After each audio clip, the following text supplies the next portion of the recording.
मेरा नाम गीता है। ये मेरी कहानी है और मेरे पिता की भी। उनका नाम सभी जानते थे, लेकिन उनकी सच्चाई सिर्फ मैं जानती हूँ। वो एक खामोश, मेहनती और सबसे बढ़कर बलिदान देने वाले इंसान थे। मैं उनके साय में पली बड़ी और आज जब उनका साया नहीं रहा तो उनकी कहानी सुनाना मेरा फर्ज है। मेरी पैदाइश उनकी शादी के कई साल बाद हुई। घर में सब कहते थे कि भगवान ने देर की, लेकिन क्या खूब दिया है। पर मैं जानती थी कि उन सालों में मेरी माँ ने कितना कुछ सहा और मेरे पिता ने कितनी कुर्बानी दी। मेरे पिता 3 भाई बहनों में सबसे बड़े थे। उनके बाद मेरे चाचा और फिर सबसे छोटी मेरी बुआ। मगर उन तीनों में सिर्फ मेरे पापा ने जिंदगी की जिम्मेदारियां उठाईं। वो सिर्फ बड़े भाई नहीं थे, वो एक बाप, माँ और छाया थे, अपने भाई बहनों के लिए और आखिरकार मेरे लिए भी। मेरे चाचा का व्यवहार हमेशा ऊंचे मिजाज का रहा। वो कुछ भी नहीं करते थे, मगर उनके पास चौधरीपन दिखाने का ताज था। घर में उनकी बात सराखों पर रखकर मानी जाती थी। मेरे पापा उनके सामने चुप खड़े रहते थे। किसी ने कभी नहीं पूछा कि जो इंसान दिन रात मेहनत कर रहा है वो चुप क्यों है। भाई, कल बाजार से बच्चों के लिए कपड़े लेते आना, फीस भी देनी है स्कूल की। चाची हर हफ्ते फरमाइशों की एक लिस्ट मेरे पापा को थमा देती और मेरे पापा इनकार नहीं कर पाते थे। बुआ का अंदाज भी थोड़ा वैसा ही था। वो रोज नहीं तो दूसरे दिन जरूर आती थीं, अपने बच्चों को लेकर, कभी रोते हुए, कभी गुस्से में, कभी हंसते हुए। भैया, मेरे पति ने फिर मुझ पर हाथ उठाया है। बच्चों को 2 दिन से कुछ भी खाने को नहीं मिला। पापा की आंखों में हमदर्दी आ जाती। पर्स खोलते और जो कुछ भी होता उनके हाथ में पकड़ा देते। माँ ये सब देखती रहती, लेकिन कुछ भी कहती नहीं थी। पहले तो उन्होंने रोकने की कोशिश की, फिर बस चुप हो गई। मैं बचपन से देखते आ रही थी कि मेरे पापा अपने बहन भाइयों की खातिर सब कुछ कुर्बान करते रहे। ना उन्होंने कोई नखरा किया, ना कभी ऊंची आवाज़ में बोले। वो सबका बोझ अपने कंधों पर उठाते रहे। मेरी बुआ जब आती तो माँ के कामों में 100 कमियां निकालती। ये सब्जी तुमने कैसे बनाई है? तुम्हें कुछ आता भी है? मेरे भाई को तुमने चाय भी ठीक से बनाकर देना नहीं सीखा। माँ चुपचाप सब बर्दाश्त करती।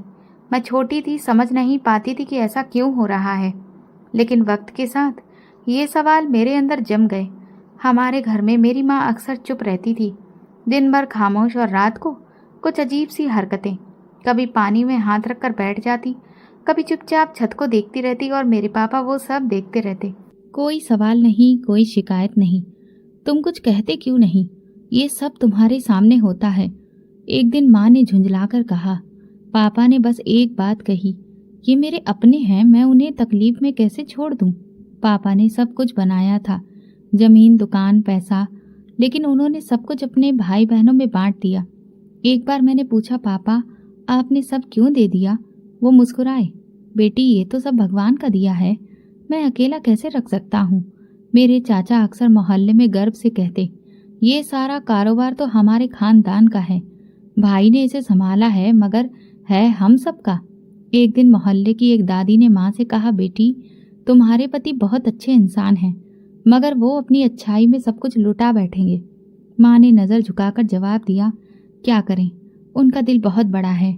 मैंने महसूस किया कि बड़ा दिल कभी कभी इंसान को तोड़ देता है। मैं छोटी नहीं थी। पापा की आंखों में छुपी थकान, माँ की खामोशी और घर की हवा में पहली बेचैनी महसूस करने लगी थी। मेरे पापा, जिन्होंने जिंदगी भर किसी के सामने हाथ नहीं फैलाया, अपने भाई बहनों के सामने झुकते झुकते एक दिन मेरे दिल में भी गिर गए। और ये वो दिन था जब मैंने फैसला किया कि एक दिन इन सबको उनका असली चेहरा दिखाऊंगी। ये अभी शुरुआत थी। मेरे पापा ने जिंदगी भर किसी से मुकाबला नहीं किया, ना कभी अपनी अहमियत जताई, ना अपना अधिकार मांगा, और यही बात मेरे चाचा के लिए फायदेमंद बन गई। एक दिन सुबह माँ ने मुझे जगाया, गीता देखो आंगन में पानी आ रहा है। मैं बाहर निकली तो देखा पानी की टोटी टूट चुकी थी और जमीन पर सब गंदा हो रहा था। चाचा आंगन के किनारे बैठे थे। जैसे ही मैं पहुंची बोले, तुम लोगों के काम तो हर दिन बढ़ते जा रहे हैं। मैं तुम्हारे पापा से कहा था कि नल बदलवा दो, सुना ही नहीं, अब भुगतो।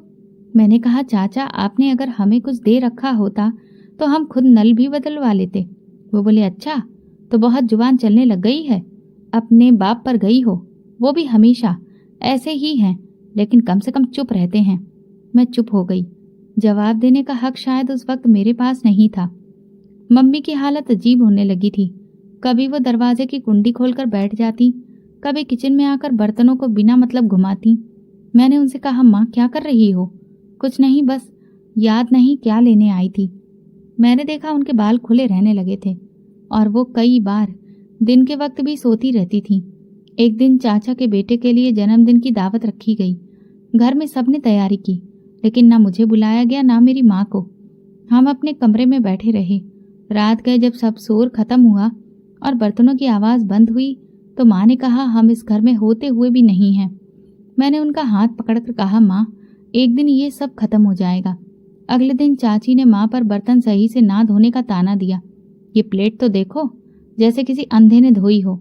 माँ कुछ न बोली, बस सर झुका लिया। पापा ने सब सुना, लेकिन हमेशा की तरह कुछ नहीं बोले। लेकिन उस खामोशी के अंदर एक तूफान था जो हम सबको बहा ले जा रहा था, जो किसी भी दिन फट सकता था। माँ की हालत बिगड़ती जा रही थी और घर की खामोशी जैसे रोजाना थोड़ी थोड़ी मार रही थी। एक दिन सुबह चाचा ने सबके सामने कहा, मैं अब और यहाँ नहीं रह सकता। ये घर मुझे पसंद नहीं आता। हर वक्त शोर, सब कुछ बिखरा, और तुम्हारी पत्नी की बातें बर्दाश्त नहीं होती। मेरे पापा ने उनकी बात सुनी और बोले, ठीक है, तुम अलग हो जाओ, मैं कुछ बंदोबस्त कर दूंगा। चाची तुरंत बोली, हमें किसी पुराने मोहल्ले में मत भेज देना, हमें भी इसी स्टैंडर्ड का घर चाहिए जैसा ये है। चाचा ने भी कहा, हाँ भैया, मेरे बच्चों का क्या कसूर, वो भी तो इसी घर में पैदा हुए हैं। जैसे उन्हें यकीन था कि इनकार की कोई गुंजाइश नहीं। उन दिनों दुकान के बाद देर रात तक पापा बाहर रहने लगे। कभी किसी बिल्डर से बात करते, कभी किसी मजदूर को बुलाकर नक्शा दिखाते। महीनों की मेहनत के बाद एक छोटा मगर साफ सुथरा घर चाचा के लिए तैयार करवा दिया। वो दिन आया जब चाचा ने खुशी खुशी सामान बांधा और अलग हो गए। मैं समझ रही थी कि शायद अब कुछ सुकून मिलेगा, लेकिन घर की खामोशी अब ज्यादा भारी हो गई। एक दिन माँ ने मुझे रोक कर कहा, तुम्हारे पापा का ब्लड प्रेशर काफी दिन से बढ़ा हुआ है, उनसे दवा लेने के लिए कहो। मैं उनके पास गई। पापा, आपको दवा की जरूरत है, डॉक्टर के पास चलिए। उन्होंने मेरी तरफ मुस्कुराकर देखा और बोले, बेटा, तुम्हारे चाचा ये न समझे कि मैं उनसे हिसाब बराबर कर रहा हूँ। रहने दो, खुद ठीक हो जाऊंगा। मैं हैरान रह गई। पापा के लिए उनका भाई कितना जरूरी था कि वो अपनी सेहत तक को कुर्बान कर रहे थे। उसी दिन पहली बार मेरे दिल में अपने पिता के लिए कुछ और महसूस हुआ। वो मोहब्बत नहीं थी, वो तरस भी नहीं था, शायद कुछ और था, एक तरह का दर्द जिसे मैं बयान नहीं कर सकती थी। इस हफ्ते एक इंसान पापा के साथ आया। वो जमीनों की कागजी कार्रवाई करने वाला था। मैंने उनको कमरे में बैठा देखा। कागज फैले थे, पापा कुछ लिख रहे थे। शाम को माँ ने पूछा, ये सब क्या था? पापा ने कहा, बस बंटवारा कर रहा हूँ, सबका हिस्सा देना है। माँ ने हैरत से पूछा, तुमने सब खुद बनाया है? कौन सा तुम्हारे पिता का छोड़ा हुआ है जो बांट रहे हो? पापा ने नजर चुराई। अपने ही तो हैं, मैं ही दूंगा, तो नहीं तो कौन देगा? कुछ दिनों बाद चाचा आए और बोले, भैया, वो पुरानी जमीन जो हमारे नाम नहीं थी, उसका भी हिस्सा हमें दे दो, बच्चों की पढ़ाई के लिए बेचनी है। पापा ने फाइल से जमीन के कागज निकाले, दस्तखत किए और दे दिए, जैसे वो सिर्फ दस्तखत कर रहे हों, दिल का कोई टुकड़ा नहीं काट रहे हों। एक दिन दुकान से वापसी पर मैंने देखा, पापा की चाल बदली हुई है। वो धीरे धीरे चल रहे थे और सीढ़ियां चढ़ते हुए सांस फूल रही थी। मैंने पूछा, पापा तबीयत ठीक है? उन्होंने कहा, बस थकान है और कुछ नहीं। रात को माँ ने बताया कि पापा का ब्लड प्रेशर बहुत बढ़ चुका है, लेकिन वो दवा लेने को तैयार नहीं। मैं छत पर गई और सोचा, क्या वाकई खामोशी भी कोई सौदा है? क्या इंसान इतना कुछ देकर भी कोई कीमत वसूल नहीं करता? अगले दिन चाचा फिर आ गए। बोले, भैया, वो गोदाम वाली जगह भी अगर हमें दे दो तो हम अपना कारोबार फैला सकें।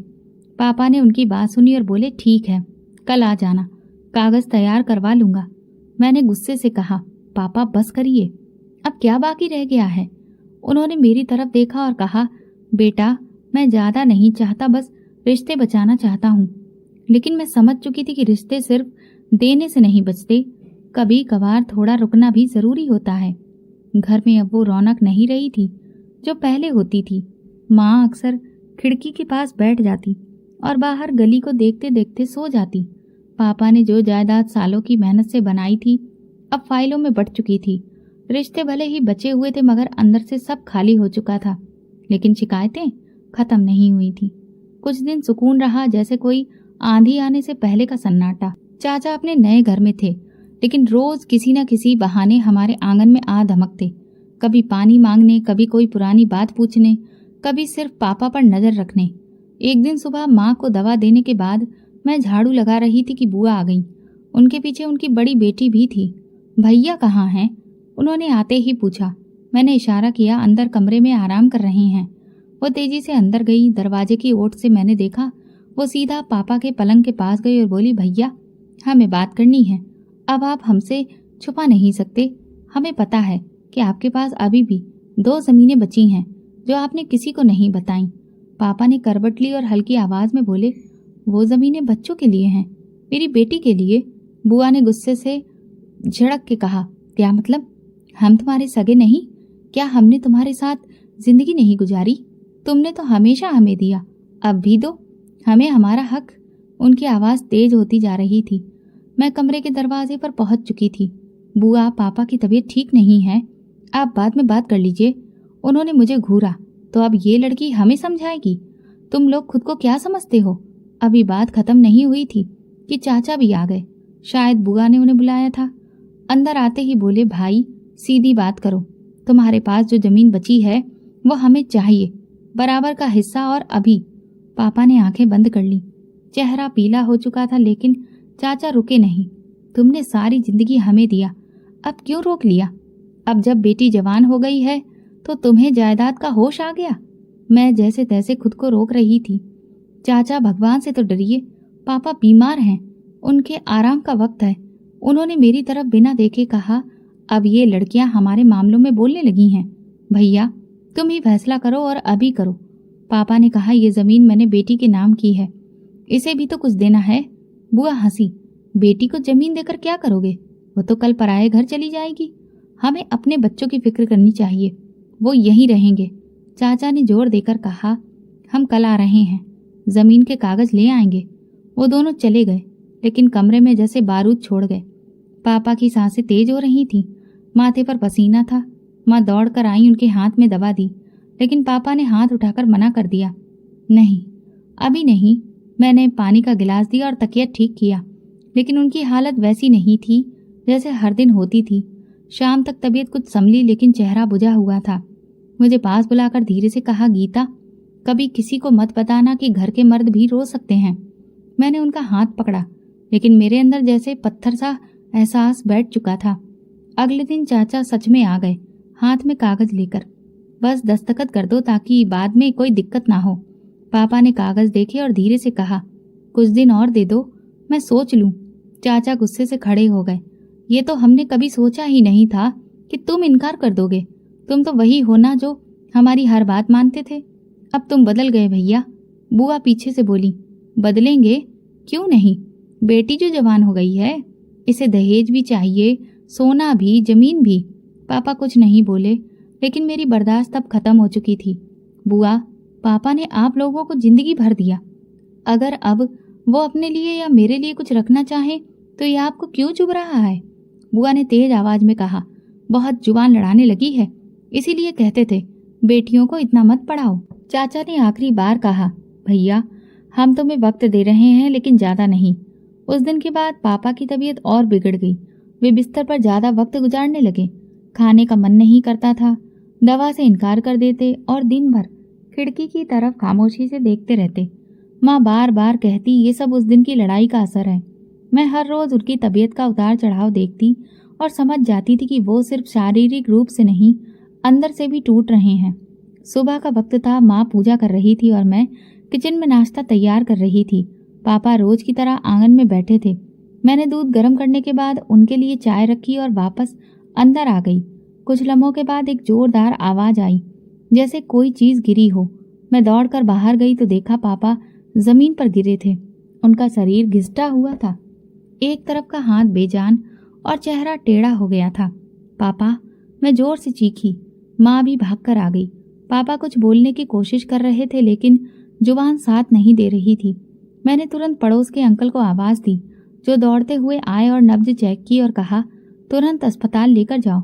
हम उन्हें पास के अस्पताल ले गए। वो सारा रास्ता हमें देखते रहे, लेकिन कुछ बोल न सके।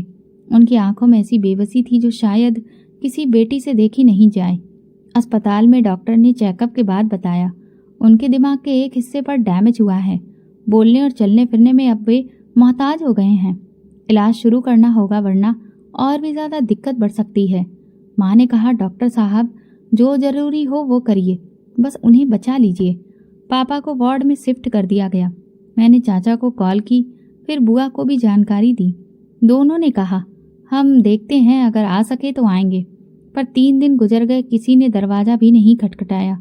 हर दिन अस्पताल में एक नई मुश्किल थी। कभी दवा खत्म हो जाती, कभी इंजेक्शन का खर्चा निकल आता। माँ ने अपनी पुरानी चूड़ियाँ निकाली, मैं अपनी छोटी मोटी चीज़ें बेच लाई, लेकिन पापा की दवा कभी रुकने नहीं दी। पापा का एक तरफ का शरीर पूरी तरह से बेजान हो चुका था, न हाथ हिलाते न पैर। एक दिन पापा ने हाथ के इशारे से मुझे बुलाया और फिर उन्होंने उंगली दरवाजे की तरफ उठाई, जैसे किसी का इंतजार हो। मैं समझी कि शायद चाचा या बुआ की बात कर रहे हैं। मैंने धीरे से कहा, पापा अभी तक कोई नहीं आया। उनकी आंखों में एक नमी सी तैरने लगी, जैसे अंदर कुछ और टूट रहा हो। मैंने उनका हाथ पकड़ा, पापा मैं हूं ना, बस आप जल्दी से ठीक हो जाओ।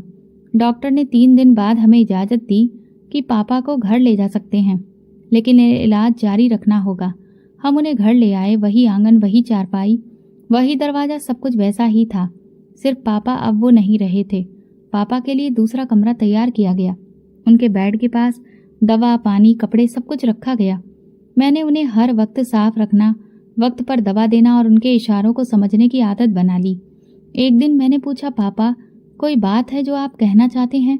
उन्होंने सिर हिलाया। मैंने कॉपी पेन निकाला और उनकी आंखों में देखा। वे धीरे धीरे उंगली से कुछ लिखने लगे। 2 शब्द, माफ़ करना। मेरी आंखों से आंसू गिर पड़े। पापा आपने किसी से माफ़ी मांगी है? आपने तो कभी किसी का हक नहीं खाया। उन्होंने पलकें झपकाई और आंखें बंद कर ली, जैसे अब और कुछ कहना नहीं चाहते। इस दौरान चाचा की बेटी की शादी की तैयारी शुरू हो गई थी। मोहल्ले में शोर था, गाने बज रहे थे, लाइटिंग लग रही थी। हमारे घर में खामोशी थी। माँ ने एक बार कहा, देखा वह हमारे आंगन के पीछे लाइट लगा रहे हैं, लेकिन एक बार भी आकर नहीं पूछा कि भैया कैसे हैं। मैं कुछ ना बोली। कुछ बातें सिर्फ खामोशी से सुनी जाती हैं।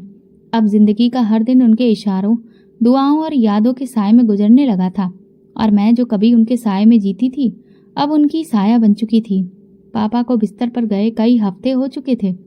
उनकी आंखों में अब वो भीगे हुए सवाल भी कम होते जा रहे थे, जैसे वो अब हर चीज़ से कोई ताल्लुक नहीं रख रहे हों। मैं और माँ उनका अच्छे से ख्याल रख रहे थे, लेकिन हमारी ज़िंदगी बस उनके आसपास ही घूमने लगी थी। उनकी दवाइयाँ, खुराक, रोज का खर्च, सब कुछ बिना किसी मदद के हम पर ही आ पड़ा था। एक दिन मैं दवा लेने गई तो पुरानी दुकान के सामने रुकी। दुकान वही थी जिसे पापा ने बरसों पहले अपने हाथों से बनाया था, वही दुकान जिससे घर का चूल्हा जलता था। लेकिन उस दिन शटर पर नया ताला लगा था और उसके बाहर एक नया नाम लिखा था, मनोज एंड सन्स गोदाम। मैं कुछ पल खड़ी रही, फिर अंदर झांकने की कोशिश की।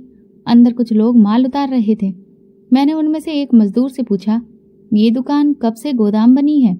उसने जवाब दिया, ये तो मनोज साहब की दुकान है। 2 हफ्ते हो गए, रोज सामान आता है।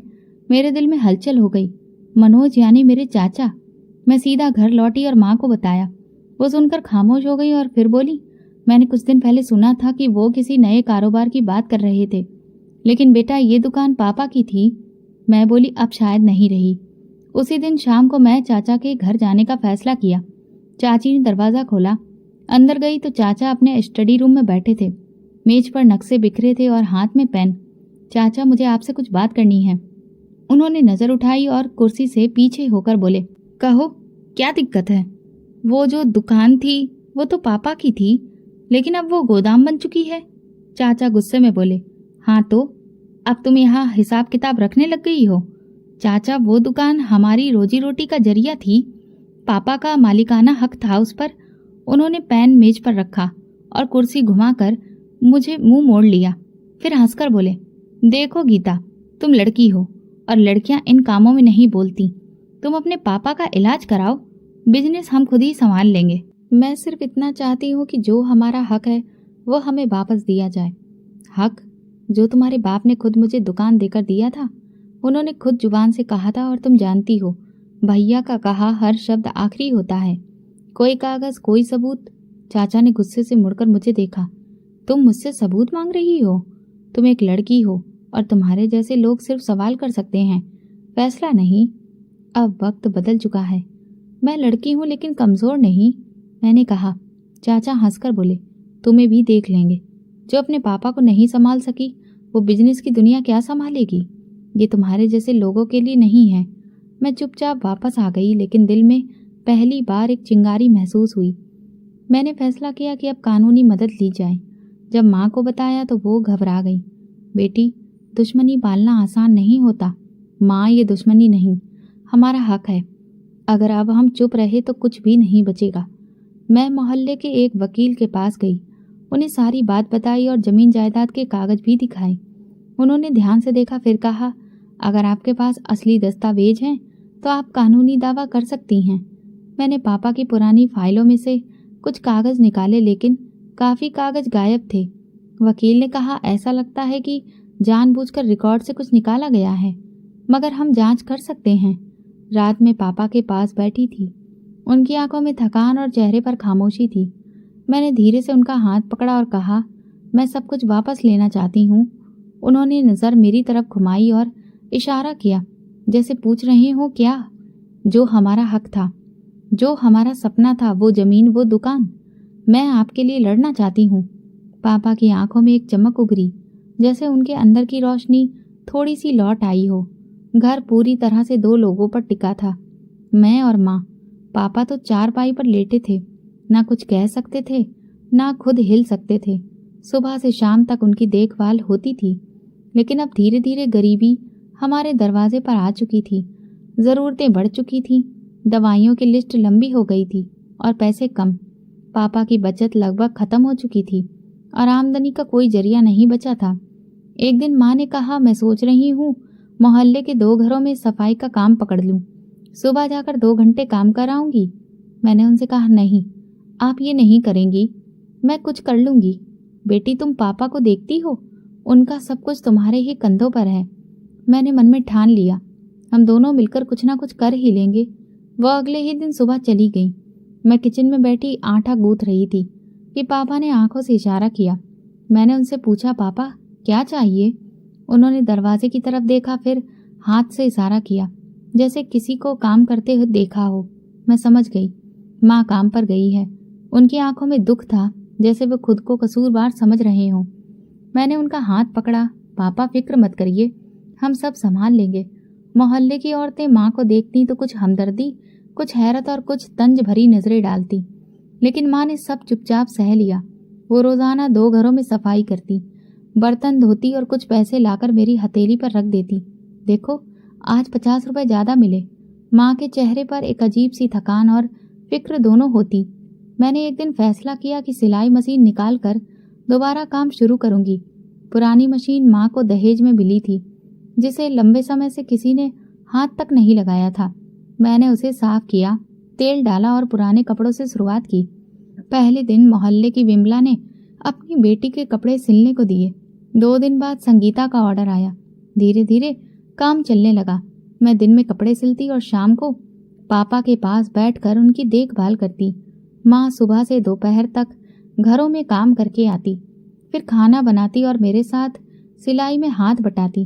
घर जैसे एक वर्कशॉप बन गया था, जहाँ हम सब अपनी हिम्मत से जुड़े थे। एक दिन माँ ने बताया, पड़ोस की रमा कह रही थी कि उसके जानने वाले की कपड़ों की दुकान पर काम मिल सकता है, तुम चाहो तो बात कर लो।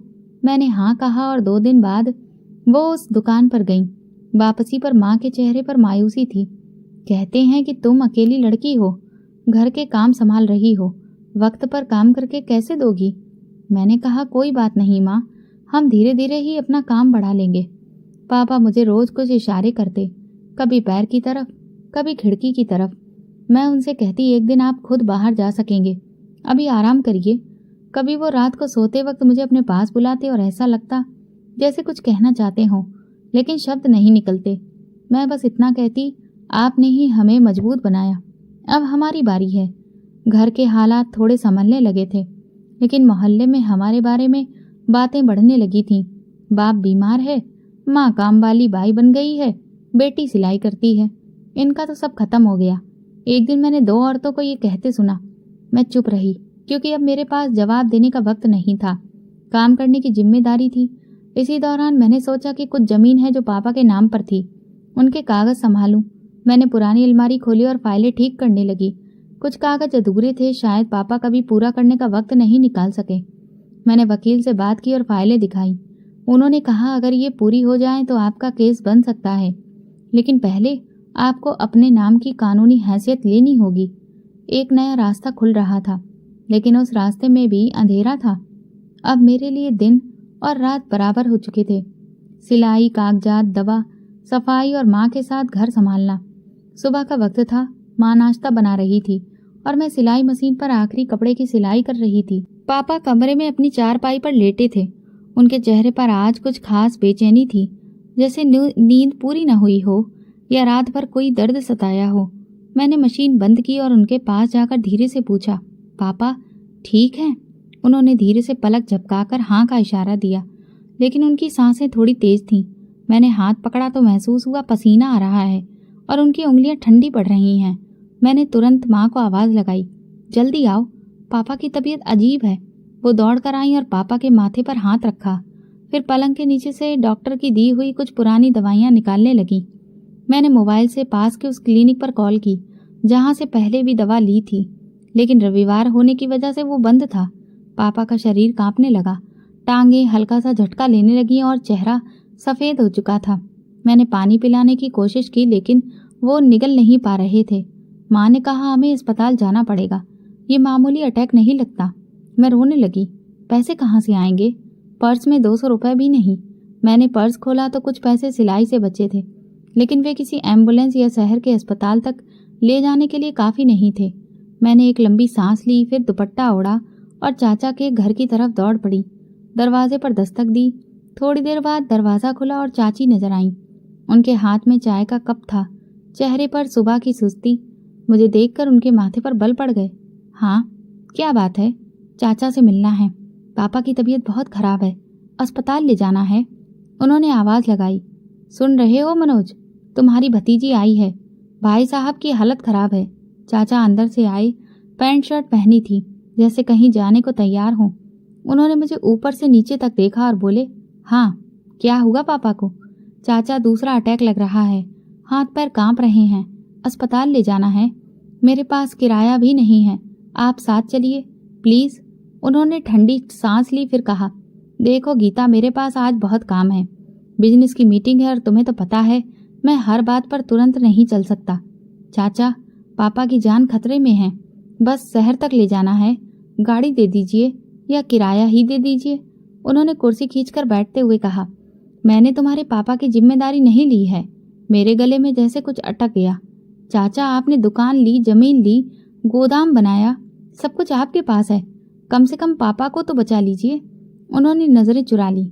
नहीं गीता, मेरे हाथ बंधे हैं, बेहतर है तुम किसी और से मदद मांगो। मैं चुपचाप पलट गई।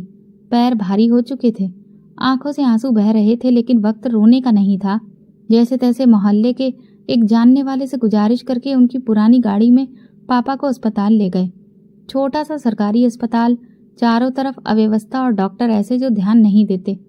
डॉक्टर ने देखकर तुरंत एडमिट करने की बात कही। दूसरी बार पैरालाइज का अटैक है और इस बार ज़्यादा गंभीर है। अब इनका शरीर ज़्यादा लाचार हो रहा है, वक्त पर नहीं लाते तो शायद सांस भी नहीं चलती। मैं कोने में खड़ी सब सुन रही थी। माँ फर्श पर बैठकर चुपचाप आंखें बंद किए प्रार्थना कर रही थी। कई घंटे पापा बेहोश रहे, फिर शाम के वक्त आंखें खोली तो उन्होंने मुझे पहचाना ही नहीं। मैं उनके पास गई, हाथ पकड़ा, पापा मैं गीता हूँ। लेकिन उन्होंने पलकें झपकाई जैसे किसी धुंधले सपने से जागे हों, पर बोलने या इशारा करने की हिम्मत नहीं बची थी। रात को अस्पताल के कोने में बैठकर मैंने वो 2 कागज निकाले जो जमीन के मालिक होने का सबूत थे। मैं जानती थी कि वक्त हाथ से निकल रहा है। पापा की आंखों में वो हिम्मत बाकी नहीं रही थी जो कुछ महीने पहले थी। जो इशारे से सब कुछ समझते थे, अब सुनने में भी कमज़ोर हो चुके थे। मैंने मन ही मन कहा, हमें जल्दी ही कुछ करना होगा, पापा का वक्त हाथ से निकल रहा है। माँ ने मेरी तरफ देखा और कहने लगी, भगवान हमारा साथ देंगे, लेकिन कभी कभी प्रार्थनाओं से ज़्यादा दवा की ज़रूरत पड़ती है और हमारे पास अब दवा के पैसे भी नहीं। वो रात अस्पताल की ठंडी दीवारों के बीच जैसे बरसों लंबी लग रही थी। हर घड़ी एक सवाल बनकर मन में गूंजती रही, क्या कोई और होता जो पापा को बचा लेता? क्या हमने सब कुछ खो दिया? क्या ये वक्त हमसे रूठ चुका है? अस्पताल की सफ़ेद दीवारें जैसे अब हमें पहचानने लगी थीं। डॉक्टर पापा की हालत पर कुछ नया नहीं बताते थे। 2 दिन हो चुके थे पापा को पूरी तरह से होश में आए बिना। सांस कभी तेज होती, कभी धीमी, जैसे वो खुद फैसला नहीं कर पा रहे हों कि रहना है या जाना है। उसी रात पापा ने एक लम्हे के लिए आंखें खोली। मैं उनके बिल्कुल पास थी। उन्होंने मेरी तरफ देखा, हाथ हिलाया, लेकिन आवाज़ नहीं निकली। मैं झुककर बोली, पापा कुछ कहना है। उनकी उंगली मेरे हाथ में थरथराई। मैं जल्दी से कागज़ और कलम लाई, हथेली थाम कर रखी।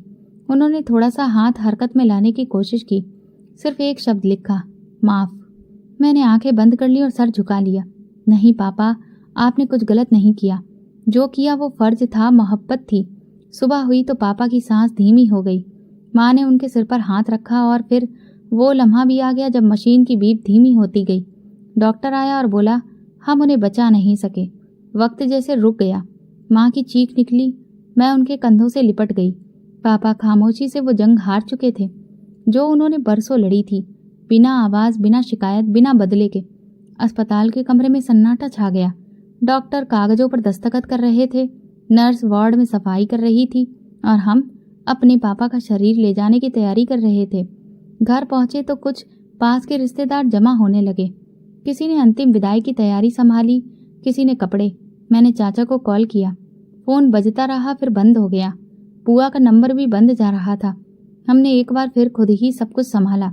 अंतिम यात्रा के वक्त चाचा और बुआ सफ़ेद कपड़ों में गंभीर चेहरों के साथ खड़े थे। मैंने ना उनसे बात की, ना नज़र मिलाई।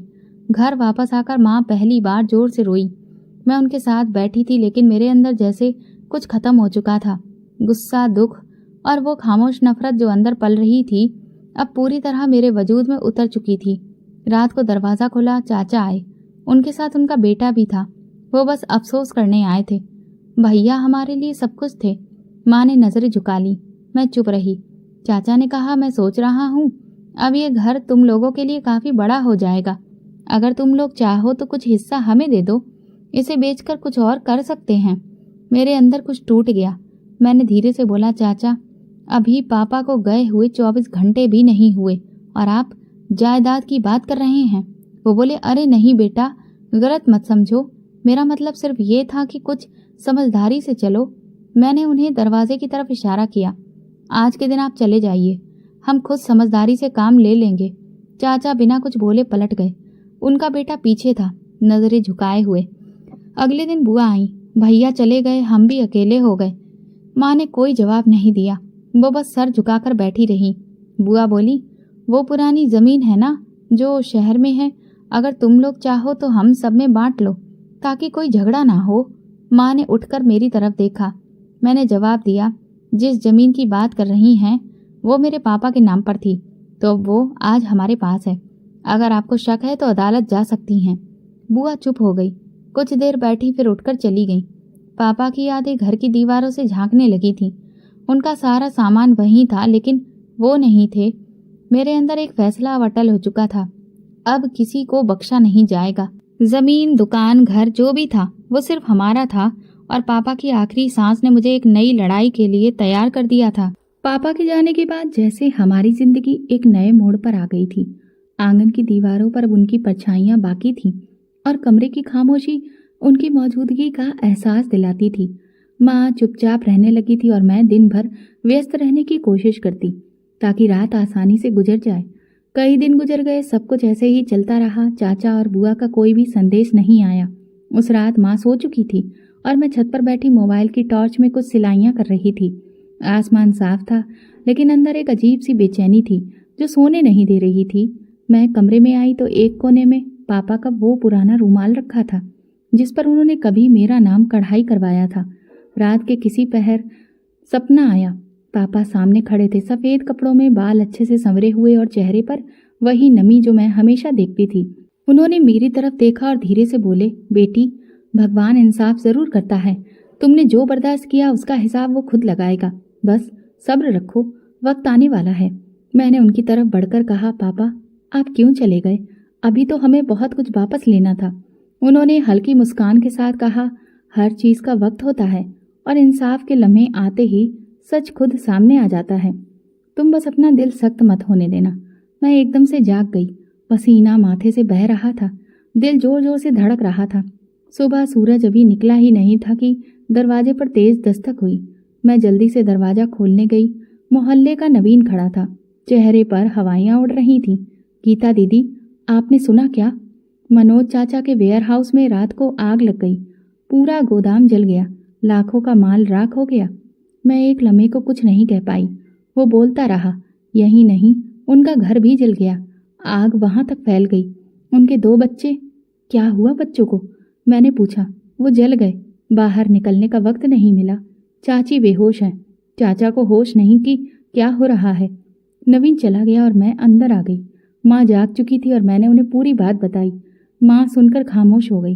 काफ़ी देर बाद उन्होंने कहा, हमें वहाँ जाना चाहिए। मैंने उनकी तरफ देखा। अभी नहीं, अभी वो हमारे लिए सवाल बने हुए हैं, जवाब नहीं।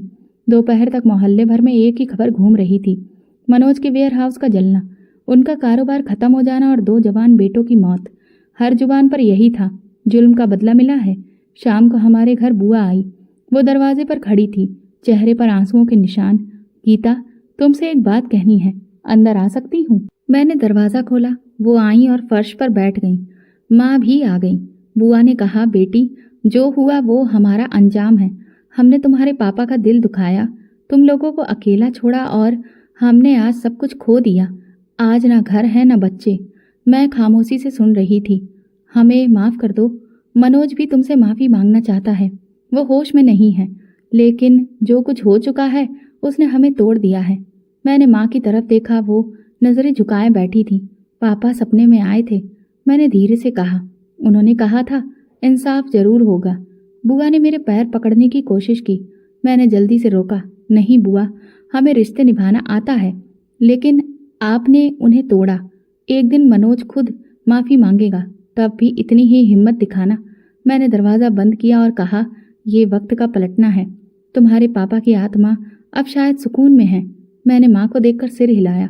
पहली बार दिल में किसी बदले की बजाय इंसाफ का सुकून महसूस हुआ। सुबह के वक्त दरवाजे पर दस्तक हुई। माँ ने चौंक कर मेरी तरफ देखा। मैंने मशीन रोककर दरवाज़ा खोला। सामने चाचा खड़े थे। उनकी आंखों के नीचे सूजन थी, दाढ़ी बड़ी हुई, कपड़े गंदे और वजूद झुका हुआ। उनके साथ उनका एक बेटा भी था जो नज़रें झुकाए खड़ा था। चाचा की आवाज़ में अब वो रौब नहीं था जो बरसों से हम सुनते आए थे। हम अंदर आ जाएं, तुम्हारी माँ से बात करनी है। मैंने दरवाज़ा खोला। माँ ने रूमाल एक तरफ रखा और उनके आने पर हैरानी से बोली, सब ठीक है? चाचा ने नज़रें झुका ली, फिर बोले, आज हम तुम दोनों के सामने सिर्फ रिश्तेदार नहीं, गुनाहगार भी हैं। जो कुछ हमने किया, अगर कोई हमारे साथ करता तो शायद हम जिंदा ना रहते। माँ चुप रही। मैं भी ज़मीन पर बैठ गई। चाचा ने बात जारी रखी, हमने तुम्हारे पापा के साथ गलत किया। उनकी बीमारी में उनका सहारा नहीं बने, उनकी ज़िंदगी में उनके दुश्मन बन गए। उनके मरने के बाद भी दिल में कठोरता रखी, लेकिन अब भगवान ने हमें ऐसा दुख दिया जिसकी कोई बराबरी नहीं हो सकती। उनके बेटे ने पहली बार सिर उठाकर देखा। ताई, मेरे भाई जलकर मर गए, हम कुछ ना कर सके। वो हमारी आंखों के सामने थे। मैं अभी भी उनकी चीखें सुनता हूँ। माँ की आंखें भीगने लगीं, लेकिन जुबान खामोश रही। चाचा ने कपड़ों की जेब से कुछ कागज़ निकाले। ये ज़मीन और दुकानों के असली कागज़ हैं। हमने जो कुछ लिया था वो सब तुम्हें वापस दे रहे हैं। पापा की मेहनत, तुम दोनों का हक। अब हम कोई दावा नहीं करेंगे। मैंने कागजात हाथ में लिए, एक एक करके देखे। सब कुछ असली हालत में था, दस्तखत किए हुए, कानूनी तरीके से मोहर लगी हुई। वही दुकान, वही ज़मीन, वही पुराना घर जिस पर बरसों पहले कब्जा हो गया था। चाचा ने दोनों हाथ जोड़कर कहा, गीता, हमें माफ़ कर दो। तुम्हारे पापा की आत्मा को शायद अब सुकून मिलेगा। अगर तुम हमें दिल से माफ़ कर दो। हमने जो जुल्म किया उसकी सज़ा भगवान ने हमें दी है। अब हम सिर्फ तुम्हारी माफ़ी मांगते हैं। माँ थोड़ी देर के बाद बोली, मनोज, तुम मेरे पति के भाई हो। उन्होंने तुम्हें हमेशा अपना माना। मैं तो तुमसे आज भी नफरत नहीं करती, लेकिन अब ये फैसला मेरी बेटी का है। वही अब हमारा सहारा है। चाचा ने मेरी तरफ देखा। बेटी, मैं जानता हूँ तुम्हारे दिल में गुस्सा है, होना भी चाहिए, लेकिन मैं तुम्हारे सामने झुककर कह रहा हूँ, अगर माफ़ नहीं करोगी तो हम जिंदगी भर सिर उठाकर नहीं जी सकेंगे। मेरे दिल में एक पल को पापा का चेहरा आया, वही सपना, वही बात। दिल सख्त मत करना। मैंने कागज एक तरफ रखा और धीरे से कहा, चाचा, अगर आप ये सब कुछ वक्त पर कर देते तो मेरे पापा की आखिरी सांसें शायद थोड़ी आसान हो जाती। मैंने अपनी आंखों से उनकी बेबसी देखी है। जिस वक्त आपने दरवाज़ा बंद किया था, वो लम्हा मैं कभी नहीं भूल सकती। चाचा ने आंखों पर हाथ रख लिए। मैं जानता हूँ मैं उस लम्हे का कातिल हूँ। मैंने गहरी सांस ली। मैं आपको माफ़ नहीं कर सकती, अभी नहीं, लेकिन अगर मेरे पापा की आत्मा यही चाहती है तो शायद कभी कर सकूं। अभी मैं सिर्फ इतना कर सकती हूँ कि आपके दिए कागज रख लूं और ये तय कर लूं कि अब मेरा हक मुझसे कोई नहीं छीन सकता। चाचा सर झुकाकर बैठे रहे, फिर धीरे से बोले, बस प्रार्थना करना कि भगवान हमें माफ़ करे। वे दोनों वापस चले गए। दरवाज़ा धीरे से बंद हुआ। माँ ने कंधे पर हाथ रखा। तुमने जो कहा वही ठीक है, लेकिन दिल पर बोझ रखकर मत जीना। मैंने कहा, पापा ने जिंदगी में जो कुछ बर्दाश्त किया उसका जवाब देना जरूरी था। ये सिर्फ माफ़ी नहीं थी, ये उनके हिस्से का इंसाफ था। उसी शाम एक नई शुरुआत जैसी थी, जिसमें हम खाली हाथ नहीं थे, ना ही कमज़ोर। हम अब अपने हकदार थे और अब कोई हमसे ये हक नहीं छीन सकता था। अगली सुबह चाचा फिर से आए। वे माँ के कदमों में गिर गए। भाभी, मुझे एक बार माफ़ कर दो। मेरी आत्मा बोझ तले दबी जा रही है। मैं जी रहा हूँ लेकिन सांस नहीं ले पा रहा। माँ ने उन्हें संभाला। मनोज, अब ये फैसला गीता का है। वही बताएगी कि तुम्हें माफ़ी मिलेगी या नहीं।